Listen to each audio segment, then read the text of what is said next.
Welcome everyone. Question on organic chemistry.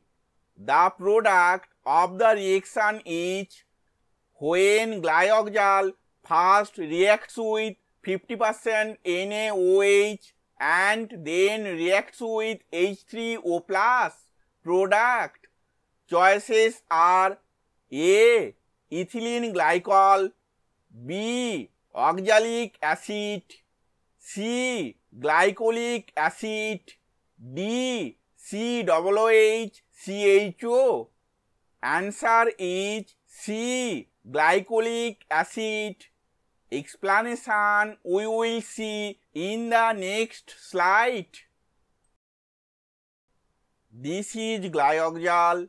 At first OH- attacks this carbon and this bond breaks down. As a result, this compound is produced in the next stage. In this stage, this charge moves here. This hydrogen atom transferred to this carbon and this bond breaks down.